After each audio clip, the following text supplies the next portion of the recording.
All right, so now that we've worked with playgrounds for a bit, let's jump into actually creating an Xcode project. And a project, like I mentioned before, is an actual application. I'm going to show you the way that I'd like you to make projects for this class, but obviously, in the future, you'll probably make them however you like. And I just want to show you the technique that I'd like you to use for assignments and things like that. So I still have our patterns of application design test folder where I had the playground and the README, and this is a Git enabled folder, right? This was already synced up with our GitHub account, and we created a playground and we pushed it, and you saw those videos. So within Xcode, I'm simply going to click create a new Xcode project. And whenever I do that, it's going to bring up a bunch of different options. And remember, I'm using dark mode, so your colors may look a little bit different than mine. And we have a bunch of different templates, and a lot of students kind of immediately go to like, oh, sweet game, or augmented reality or something like that. Basically, the only thing that you'll probably ever really use is a single view app, and that's because all of these templates are honestly they're not that great, and you can build all of them within the single view app. So I just want to kind of throw that out there. At the top, I have different options: iOS, watchOS, tvOS, macOS, and cross-platform. For now, we're just going to be using iOS single view app. In future courses, though, I'll show you how to use tvOS, watchOS, and of course macOS, which it's all pretty much the same, honestly. It's very similar structure. So I'm selecting single view app and clicking next, and it's going to ask me for a product name. Now, this is the name of our application. Traditionally has capitalized, it's like a title, so it has capital first letters. So I'll just call this patterns of app design, something like that.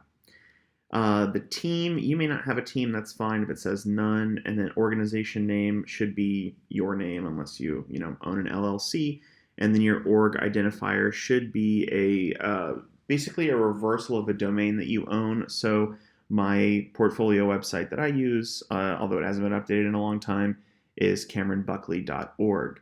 So my org identifier is org.CameronBuckley. Let's say I owned CameronBuckley.com, which I don't. It would be com.CameronBuckley. And what this does is it changes the bundle identifier down here, and this is what gets submitted to the App Store. So like I said, traditionally you would just have a kind of backwards way of listing your a domain that you own, whatever your primary domain is. So let's say I had my own company, it was called appsforyou.com, I would be com.appsforyou. That would be the organization identifier. The next thing is language. We want to use Swift. Objective-C is basically an older language that's been used for many, many years to program Mac-based applications.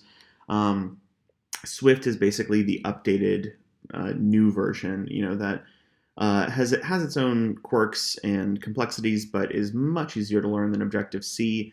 I will just say that most professional app developers, like iOS developers and cross-platform developers, do know a bit of Objective-C, but many of them use Swift. It just kind of depends on the company that they work for.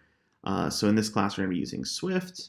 And then below that, we have some options. These should all be unchecked. Core data basically is a sort of data persistency that we'll use possibly in this class. I think we'll actually start using it next class, but I could be wrong on that. Basically, it's a way to have persistent user data locally stored. And then we have some tests. I don't want to get into tests. And furthermore, at least in the most current version of Xcode, including tests breaks your GitHub capabilities, so I would not include tests. So I'm going to hit next, and it's going to ask me where to save, and I'm going to pick that same folder. And you'll notice, if I don't pick that folder, there's this option to create a Git repository. So if I was making a completely new folder, then I would check this box.